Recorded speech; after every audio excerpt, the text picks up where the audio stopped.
Olá, bom dia! O Semana Terra Viva começa com uma reportagem especial sobre a apicultura na região. Há um ano, uma iniciativa entre uma empresa de celulose e uma universidade tem mudado a vida de quem vive da produção de mel. Abelhas beneficiam 122 produtores espalhados por cidades como Redenção da Serra e São Luís do Paraitinga. Quem conta essa história pra gente é Lilian de Paula. Qual a relação entre abelhas e eucaliptos?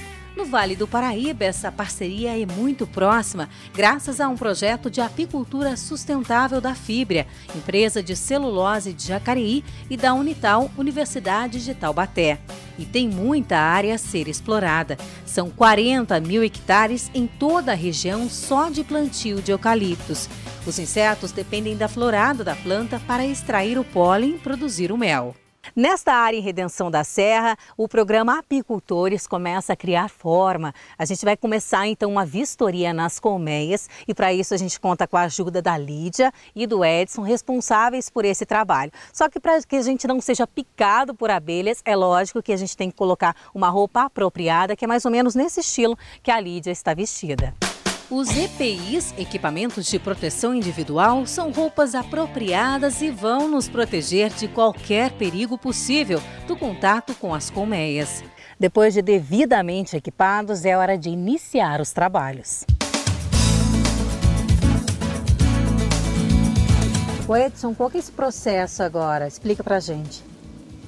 Bom, aqui nós aplicamos a fumaça sempre quando chegamos na caixa, na entrada, para que as abelhas, em especial as guardiãs, sintam o cheiro, vão no favo, enchem a barriga de mel e elas ficam tão gordinhas que não conseguem dobrar o abdômen. Isso é simular um incêndio. Mas isso sempre com o macacão, com o jaleco. Sem o EPI a fumaça não ajuda, elas vão conseguir ferroar. Então sempre com o EPI e aplicando a fumaça. E a gente já começa a perceber a movimentação.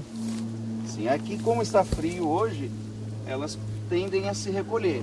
Em dias quentes, normalmente, elas já começam a voar, lógico, por causa da fumaça, mas já estão entrando e consumindo mel. Bom, Lídia, hoje, na verdade, é feita uma vistoria, como a gente já havia dito, a colheita já foi feita, né? O período de safra que a gente detectou já terminou e agora a gente só vai fazer uma revisão, uma vistoria para preparar para o inverno, né?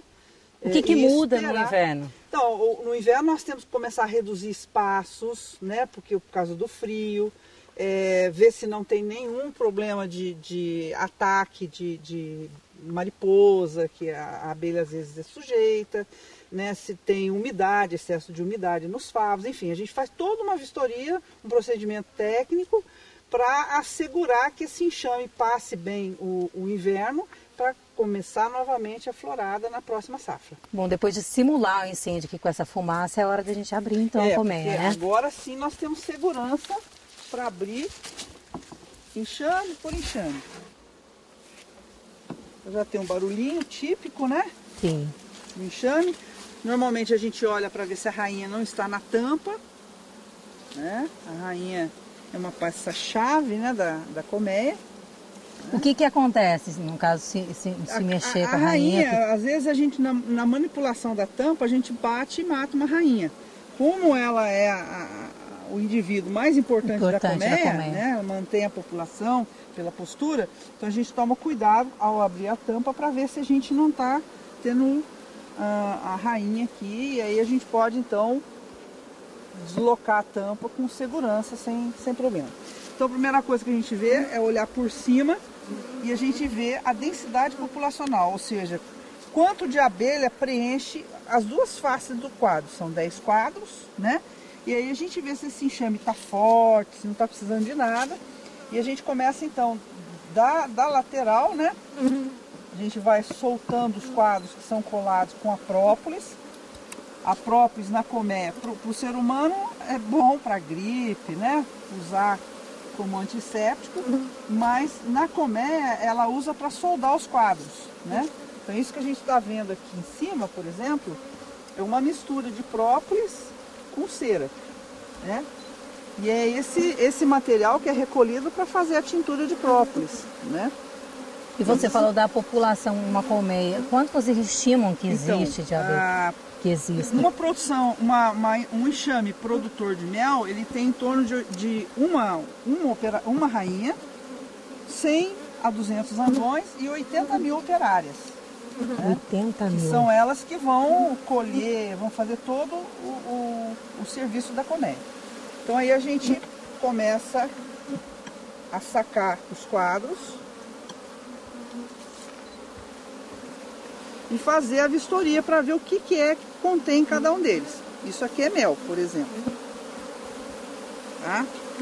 Isso é legal porque tem uma quantidade boa desse mel. Esse mel, a função é alimentar a colmeia durante a entre-safra e isso aqui é um colchão térmico também. Então, com o frio, esse mel ele é quentinho, ele ajuda a manter a temperatura da colmeia. Você disse há pouco que vocês têm que preparar as colmeias para o inverno. Para o inverno. Então, o período melhor, no caso, para a produção de mel seria o verão?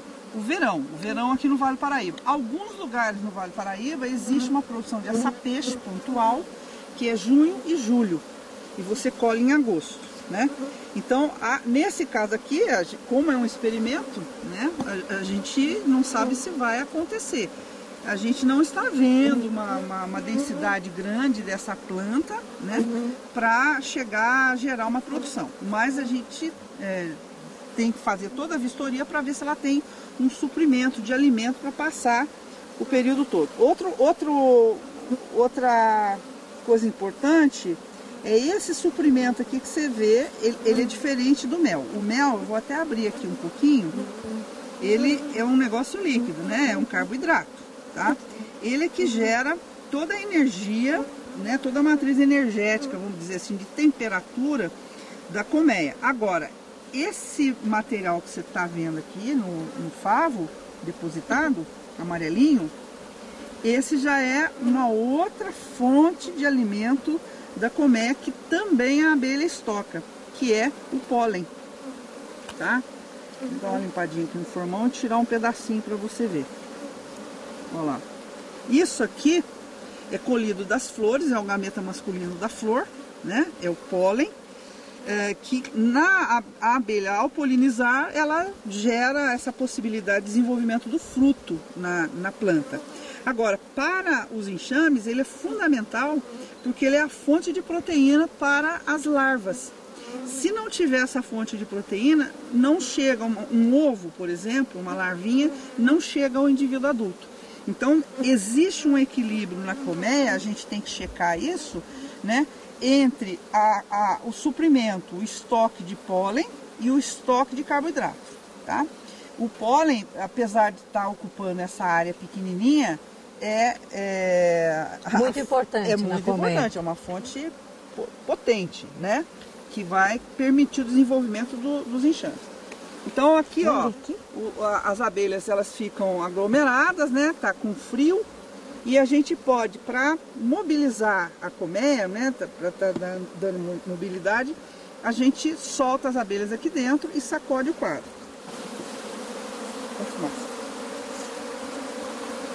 Aí ela dá uma dispersada um pouquinho, mas já controla novamente, né?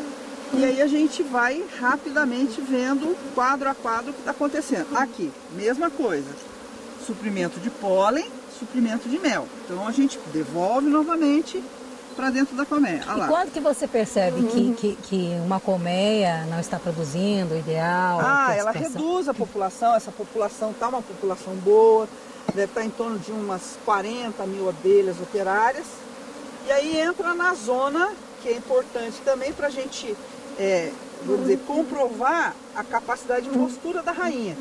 Então já começa a aparecer uma transição entre os quadros de alimento com os quadros de cria. Aqui a gente tem bastante ovinho em desenvolvimento. Agora há pouco o Edson disse da função da fumaça, né, para simular o incêndio. E a todo momento você fica pedindo para ele, no caso, inserir a fumaça. Para recompor, né, essa condição de segurança para as pessoas que estão em volta. E justamente, né, a importância, então, de estar equipada devidamente. Exatamente, para ter tranquilidade de manejo. Aqui você pode ver, Lili,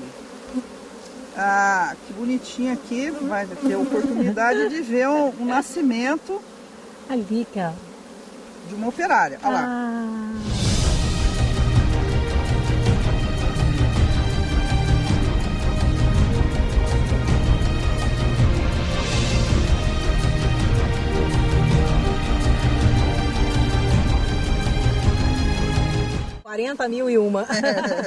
Então, essa acabou de nascer. Então, são as crias nascentes que a gente fala que tem que estar presente também na colmeia, né?